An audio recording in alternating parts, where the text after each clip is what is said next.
எஸ்ஐயா அதிகாரம் 58.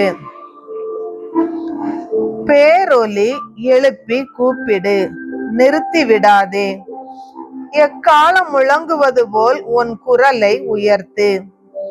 என் மக்களுக்கு அவர்களின் வன் செயல்களையும் யாக்கோபின் குடும்பத்தாருக்கு அவர்களின் பாவத்தையும் எடுத்து கூறு. அவர்கள் நேர்மையானவற்றை செய்யும் மக்களினம் போலும் தங்கள் கடவுளின் கட்டளையை கடைபிடிப்போர் போலும் நாள்தோறும் என்னை தேடுகின்றார்கள். என் நெறிமுறைகள் பற்றிய அறிவை நாடுகின்றார்கள்.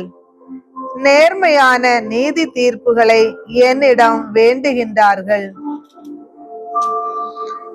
கடவுளை அணுகி வர விளைகின்றார்கள்.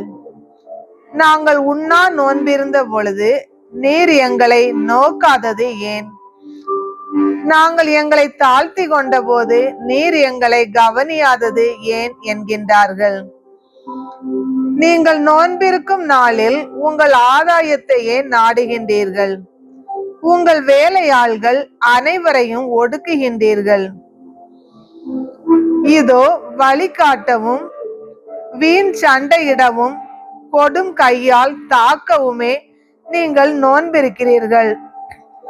இன்று போல் நீங்கள் உண்ணா நோன்பிருந்தால் உங்கள் குரல் உன்னதத்தில் கேட்கப்படாது. ஒருவன் தன்னை ஒடுக்கிக் கொள்ளும் நாளையா நான் உண்ணா நோன்பின் நாளாக தெரிந்து கொள்வது? ஒருவன் நாணலை போல் தன் தலையை தாழ்த்தி சாக்கு உடையையும் சாம்பலையும் அணிந்து கொள்வதா எனக்கு ஏற்ற நோன்பு? இதையா நீங்கள் நோன்பு என்றும் ஆண்டவருக்கு உகந்த நாள் என்றும் அழைக்கின்றீர்கள்?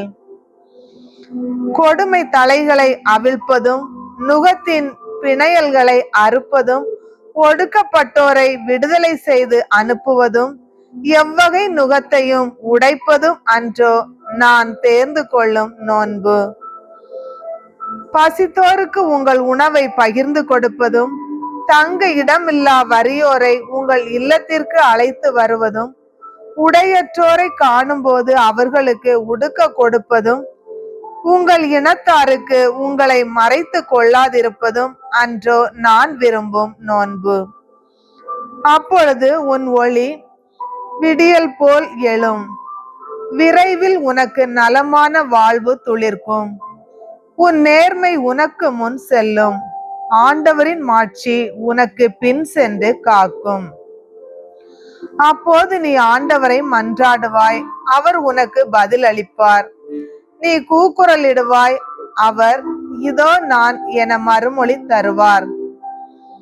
உன்னிடையே இருக்கும் நுகத்தை அகற்றிவிட்டு சுட்டி காட்டி குற்றம் சாட்டுவதையும் பொல்லாதன பேசுவதையும் நிறுத்திவிட்டு பசித்திருப்போருக்காக உன்னையே கையளித்து வறியோரின் தேவையை நிறைவு செய்வாயானால் இருள் நடுவே உன் ஒளி உதிக்கும்.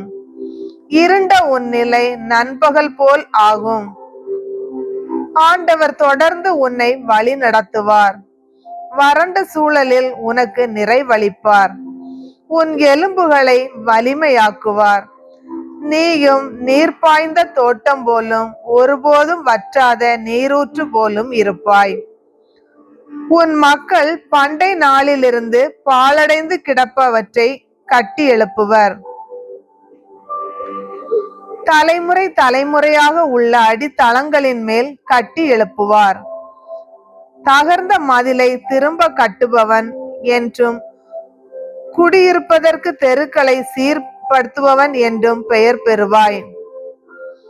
ஓய்வு நாளில் முறைமைகளினின்று விலகி செல்லாது என் புனித நாளில் உன் விருப்பம் போல் செய்யாதிருந்து ஓய்வு நாள் மகிழ்ச்சியின் நாள் என்றும் ஆண்டவரின் மேன்மை மிகு புனித நாள் எனவும் சொல்லி அதற்கு மதிப்பு தந்து உன் சொந்த வழிகளில் செல்லவோ உன் சொந்த ஆதாயத்தை நாடவோ வெற்று பேச்சுகளை பேசவோ செய்யாதிருந்தால் அப்பொழுது ஆண்டவருக்கு ஊழியம் புரியும் மகிழ்ச்சியை பெறுவாய். நானோ மண்ணுலகின் உயர்விடங்களில் உன்னை வலம் வர செய்வேன். உன் மூதாதை ஆகிய யாக்கோபின் உரிமை சொத்தின் மூலம் உனக்கு உணவளிப்பேன். ஆண்டவரின் வாய் இதை உரைத்தது.